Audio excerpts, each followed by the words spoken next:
હવે સુરતથી આવી રહ્યા છે સમાચાર। સુરતના અડાજણ વિસ્તારમાં આગનો બનાવ બન્યો છે। પાલનપુર કેનાલ રોડ પર આગ ભભૂકી ઉઠી। શોર્ટ સર્કિટથી આગ લાગી હોવાનું અનુમાન છે। આગ લાગતા ફાયર વિભાગને જાણકારી આપવામાં આવી। ફાયર વિભાગની ટીમ ઘટના સ્થળે પહોંચી। એક વૃદ્ધ મહિલા ફસાયા હોવાની જાણકારી મળતા રેસ્ક્યુ ઓપરેશન હાથ ધરવામાં આવ્યું। વૃદ્ધ મહિલાને હેમખેમ બહાર લવાયા છે। બીજી તરફ આગ પર સંપૂર્ણ કાબુ મેળવી લેવાયો છે। સુરતના અડાજણ વિસ્તારનો આ બનાવ છે, જ્યાં આગ લાગી ગઈ હતી। પાલનપુર કેનાલ રોડ પર આગ ભભૂકી ઉઠી હતી। આ આગ શોર્ટ સર્કિટથી લાગી હોય તેવું અનુમાન છે। આગ પર સંપૂર્ણ કાબુ મેળવી લેવાયો છે। તો આ તરફ સુરેન્દ્રનગરના ચોટીલા હાઈવે પર તંત્રના બુલડોઝર ફરી વળ્યા। ગેરકાયદેસર બાંધકામને તંત્ર દ્વારા તોડી પાડવામાં આવ્યું। ચોટીલા નેશનલ હાઈવે પર ખેરડી પાસે આવેલી સરકારી જમીન પર ગેરકાયદેસર હોટલોનું બાંધકામ કરાયું હતું। 3 હોટલો સહિતનું બાંધકામ જેસીબી વડે તોડી પાડવામાં આવ્યું। ત્રણેય હોટલોમાં ગેરકાયદેસર કેમિકલ, બાયોડીઝલ, પેટ્રોલ અને ડીઝલની ચોરીનું અને હેરાફેરી સહિતની અસામાજિક પ્રવૃત્તિઓ થતી હતી।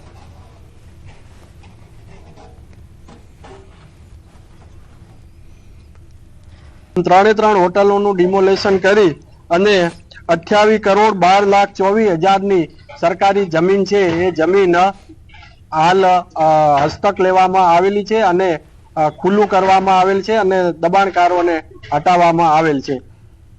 ત્રીજી આંખમાં અસામાજિક તત્વોનો આતંક કેદ થયો। અમદાવાદમાં તો લુખ્ખાઓએ હદ કરી દીધી।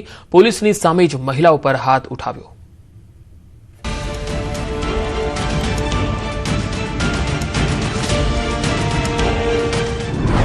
અસામાજિક તત્વો બેફામ, ત્રીજી આંખમાં કેદ આતંક।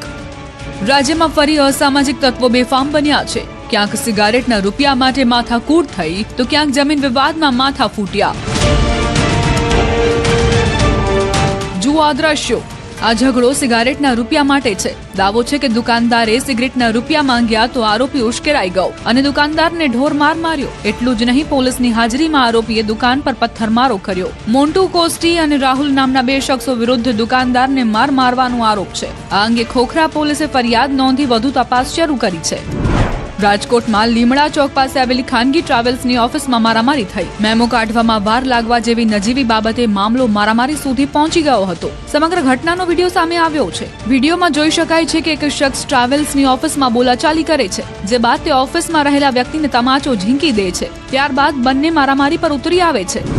આ તરફ ભાવનગર શહેરમાં જાહેરમાં થયેલી મારામારીનો એક બનાવ સામે આવ્યો છે। શહેરના કરચલિયાપર વિસ્તારમાં મારામારીની ઘટના બની હોવાનો દાવો કરાઈ રહ્યો છે। આ ઘટનાનો એક વિડીયો સોશિયલ મીડિયામાં વાયરલ થયો છે, જેમાં કેટલાક લોકો છરી અને ધોકા જેવા હથિયારો સાથે મારામારી કરતા નજરે પડે છે। હાલમાં આ મારામારી કયા કારણસર થઈ તેની કોઈ સ્પષ્ટ માહિતી સામે નથી આવી। ન્યૂઝ 18 ગુજરાતી આ વિડીયોની પુષ્ટિ નથી કરતું। ગીર સોમનાથના ઉનાના દેલવાડા ગામે પણ મારામારીની ઘટના સામે આવી। અહીં એક 20 વર્ષીય યુવક પર કેટલાક લોકોએ લોખંડના પાઇપ વડે જીવલેણ હુમલો કર્યો।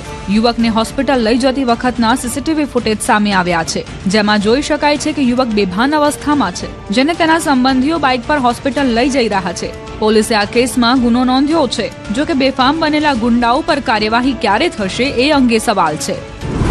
મહેસાણામાં પાર્કિંગની અદાવતમાં પિતા પુત્ર પર હુમલો થયો, જેના સીસીટીવી ફૂટેજ પણ સામે આવ્યા છે। વેપારીએ દુકાન આગળથી વાહન હટાવવાનું કહેતા મામલો ઉગ્ર બન્યો હતો, જે બાદ રોહન ઠાકોર અને તેના સાગરીતોએ દુકાનદાર પિતા પુત્રને લાકડાના ધોકા અને હોકી સ્ટિકથી માર માર્યો હતો। સીસીટીવીમાં જોઈ શકાય છે કે કેવી રીતે બેરહેમીપૂર્વક આરોપીઓ દુકાનદાર પિતા પુત્ર પર હુમલો કરી રહ્યા છે। આ અંગે પણ પોલીસે ગુનો નોંધી વધુ તપાસ શરૂ કરી છે।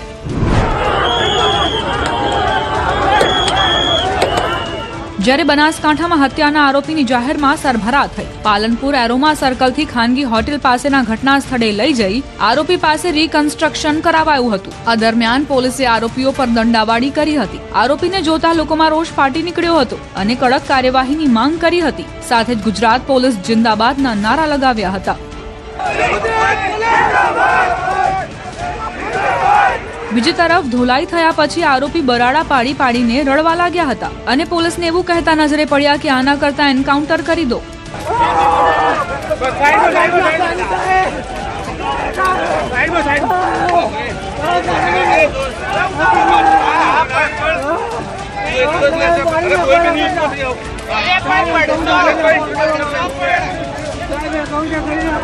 આમ રાજ્યમાં ઠેર ઠેર અસામાજિક તત્વોને જાણે છૂટો દોર મળી ગયો છે, જેના પર લગામ લગાવવાની જરૂર છે।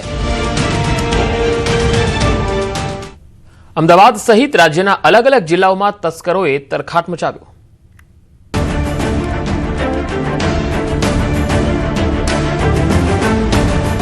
અમદાવાદથી લઈ રાજકોટ અને મોરબીથી લઈ ભાવનગર સુધી તસ્કરોએ તરખાટ મચાવ્યો છે.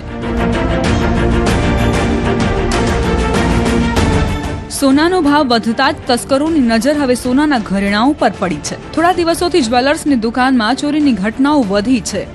પહેલા વાત કરીએ અમદાવાદની.